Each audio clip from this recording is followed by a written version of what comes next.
What's up, everyone? Back with another video. Today's video I'm going to show you what we picked up yesterday after scrapyard. Made a decent run to the scrapyard yesterday. Had a goal of $1,000. Didn't quite make $1,000, but I was supposed to go up to a farm and pick stuff up. That didn't work out. It was a mud pit. You can see all the mud that's slung up all over the truck and trailer truck. And but another guy that was right there had this stuff I didn't pick up on Saturday. So alright, I want to show you what I picked up. I think you guys will be pleasantly surprised. The wise man once told me, once you know how to make money and work hard, you'll never be poor. Well, this is how I make my money. Alright, what's up, everyone? We're back with another video here. Hope you're enjoying that intro. It's kind of cheesy, but we're working up to it. So, he had a washer, dryer, and a lawnmower, and just some regular little random things. The good stuff's in the back of the truck, so I was already out here doing a little bit this morning. But he had all these dirty aluminum engine blocks and some short steel parts, some clean aluminum parts and stuff. So I'm going to be taking these motors out and going through what's clean and what's not, cast aluminum. You know, pieces like this don't have anything in it, but these engine blocks, I'm not tearing them down. I'm just going to put them in the bins. Probably not the big engine, but I'm going to separate clean and dirty aluminum. There's pistons and stuff in there. Ring gears. Connecting rod. Or camshaft. You know, crankshafts for motors. Just a bunch of stuff. I don't remember what's in here. A lot of these exhaust systems. Those big aluminum exhaust systems from jet skis. If you guys have ever seen them. But lots of dirty aluminum. Dirty aluminum water pump. Some springs. Aluminum wheel. Aluminum drive shaft. A couple electric motors and starters in here like that one. So I got to go through this stuff and separate this out. So that's what my goal is today. And then going to check some of my plumbers. I haven't checked my plumbers. I have 2 plumbers I have to go check. I haven't checked them all week because of what's been going on. So I'm going to be headed over there and do some of that. And I'll take you guys for a ride along with me. But let me get this stuff separated first.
A lot in here.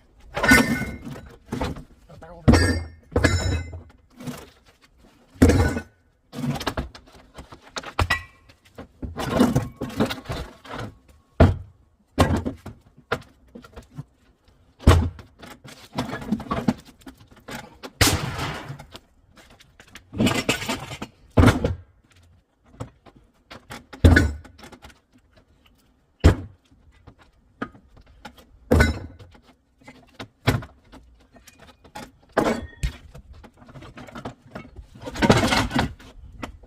Candy. That's heavy. Ooh.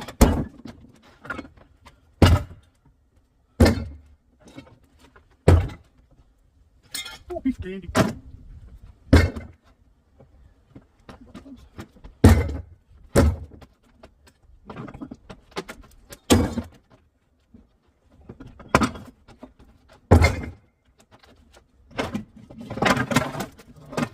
These are nice and heavy.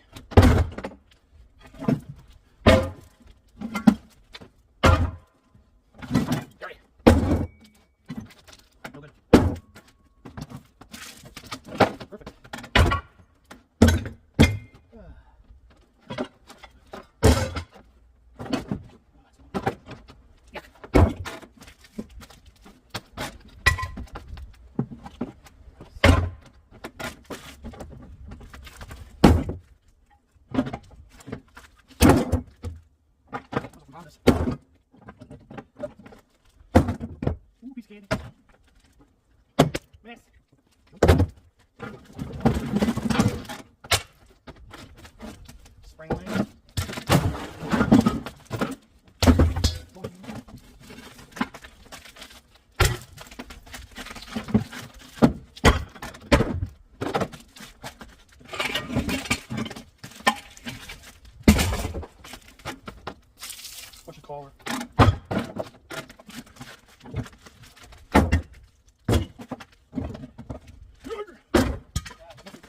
standing.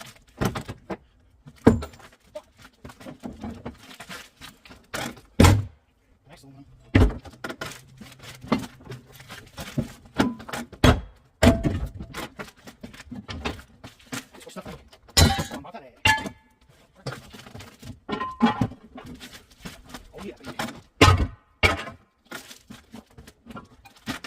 This rim literally weighs nothing.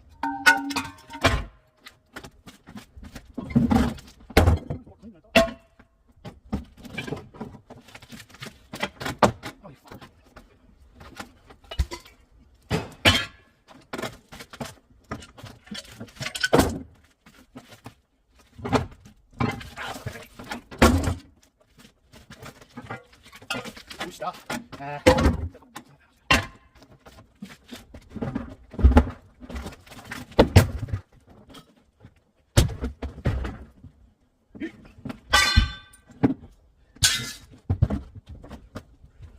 Oh, it's creamy. Gotta say it slow so you understand me.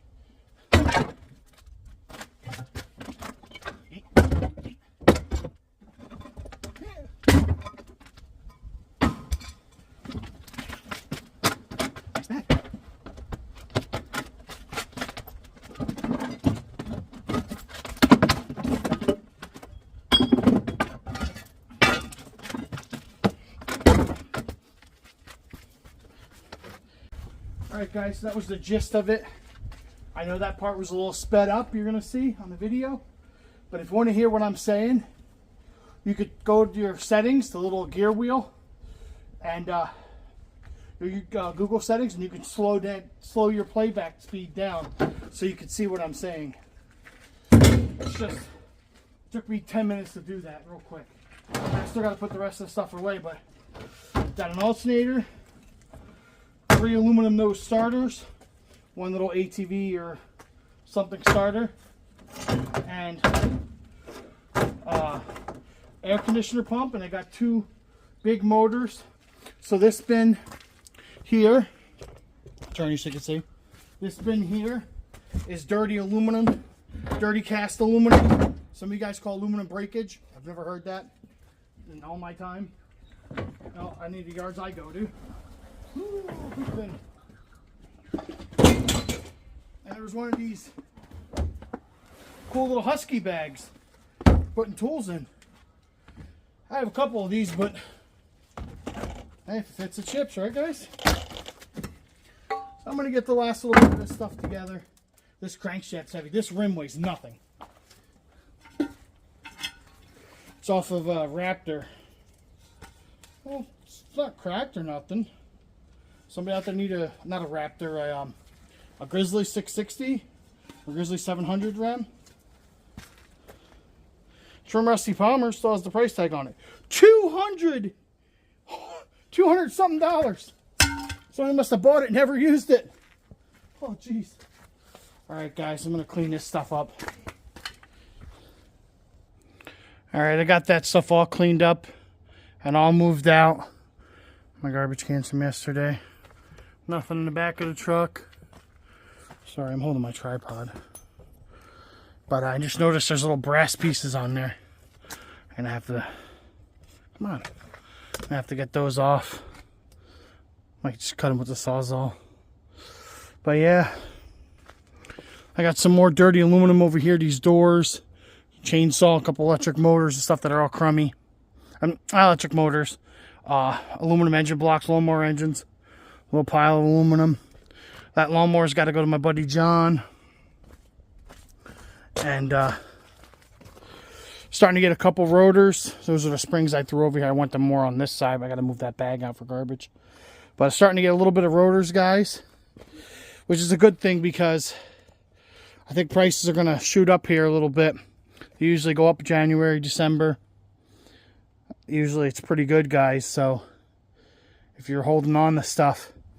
Somebody posted a question on the forum and scrap forum and on Facebook.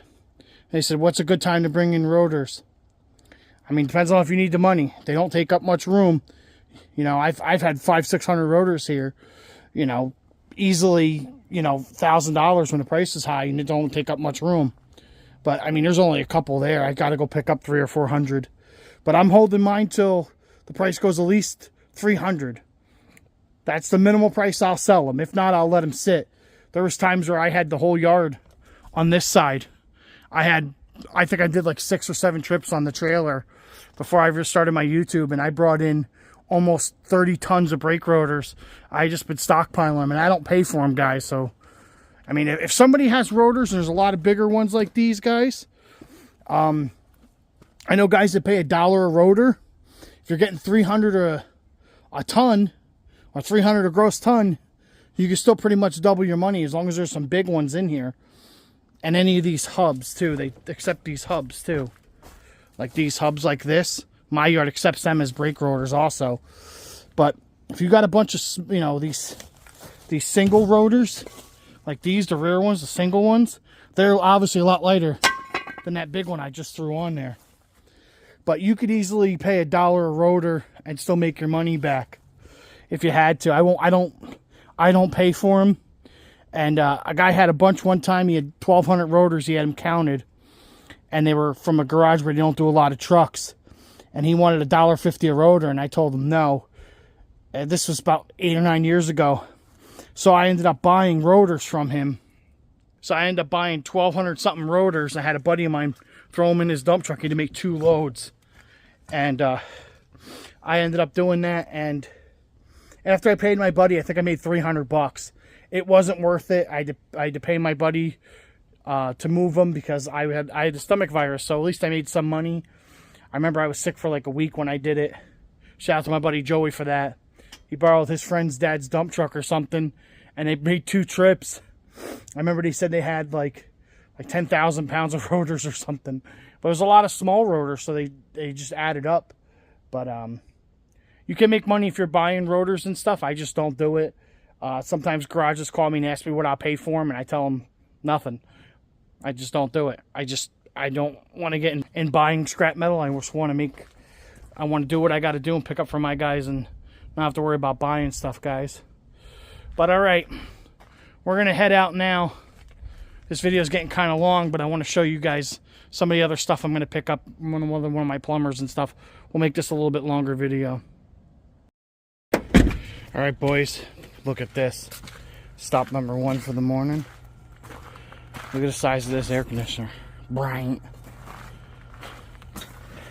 Big old thing. 2 furnaces. Some miscellaneous stuff. And then there was another air conditioner. A Rudd unit. And there's 2 of these A coils. Water heater. That up there I'm bringing to my buddy's house. And those 2 lawnmowers, I was going to bring them to him. But I didn't think I was going to pick this much up at my first stop, but I ain't complaining. So I got some copper. This is all copper tubing. So I got some copper, a couple of furnaces, water heater, a couple air conditioners. This is only the first stop of the day, guys.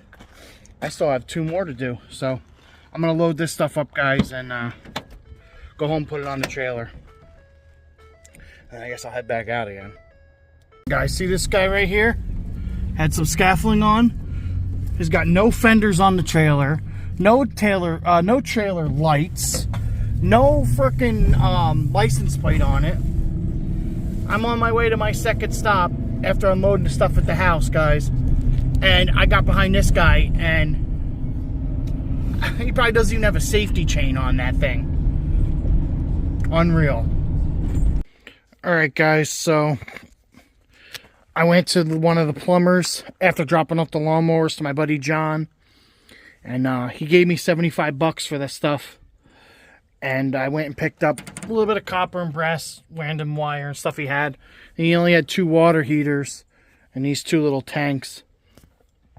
And the plumber gave me $60 for Christmas. He said, "Oh, I don't see you." He's like, "Here's $60. I was like, "Sweet." So I got $60 from him, and I got $75 from my buddy John. So I want to show you what I bought. So I bought myself a new pair of winter boots. Every 2 years I have to buy these. I usually wear them out, but I can get 2 seasons out of these. These are the Iris Setter, and usually I get the 1,000 gram Thinsulate. These are the elk tracker, I think they are. These are 600. They didn't have, in my size, the 1000 thin slate.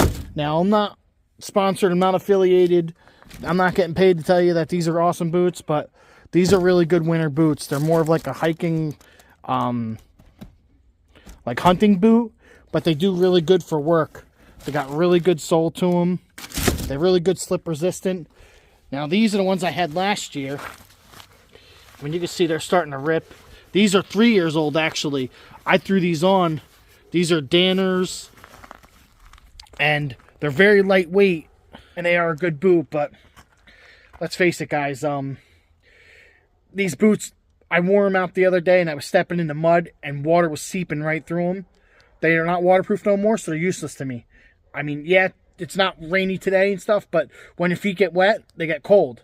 So these are 600 thin slate, these Danners, and they're not very warm at all. So these, I'm thousands. If it's 30, 40, if it's 30 degrees and you're very active, your feet are sweating. So that's why I went down to the 600s. I'm going to try. I mean, on those 0 degree days, I think the guy said that the thousands are good to like -1 or -40, -50. He said these are good to about minus, 10 or something like that. So these will my feet will probably be getting cold at 0 or below. But with a good sock, good quality sock on, it should be fine. I mean, usually I'm not sitting in the woods and getting my feet completely cold, so. But yeah, guys, that's how I'm going to end the video. Not a lot of work today, just picking up little bits of stuff. I had to, move that stuff around as you see in the beginning of the video. Empty the stuff out of the truck and separate that stuff. So all I need is a couple more pieces. From those, if I can get tomorrow, if I could pick up a couple things, then maybe I'll bring in a tin load and that dirty aluminum I have. All them parts and stuff that you see in the beginning of the video. So remember to smash that like button, guys. And, yeah, you got to stay warm out here. I mean, it's not even that cold today. I'm only wearing a Carhartt hoodie and just a yellow t-shirt and a bare chest underneath. All I got under there is my fur, my man fur. But it's about 35 degrees out. And on the bottom, I just have thermals and a fleece-lined pant, which might have been a little too much for today, just sitting around. I couldn't imagine if I was active. But I knew I wasn't going to be doing much, so you got to take it with a grain of salt. You got to dress for the elements. I mean, I have another hoodie I could put on over top of this one if it got too cold. But if you're active more, your body gets warm. So if you're just sitting in the woods and you're not doing anything, and like I'm standing right now, I'm starting to get cold but once I start moving and loading stuff on the trailer, I'll get too hot. It's just the way I am. Like when I start working, I get warm. But all right, guys, today's adventure really wasn't that good. Went and bought some new boots, sold some stuff. Got a decent tip for Christmas. Managed to sell those couple 2 push mowers and that blower to a buddy of mine for $75, which is pretty good. Couple extra bucks into the fuel tank and towards new boots. And tomorrow's another day. Tomorrow's another adventure. So today's adventure wasn't that good, but we tried, brother. So remember to like, comment, and subscribe. And remember, it's not a job, it's a fucking adventure, man. Go out and get one.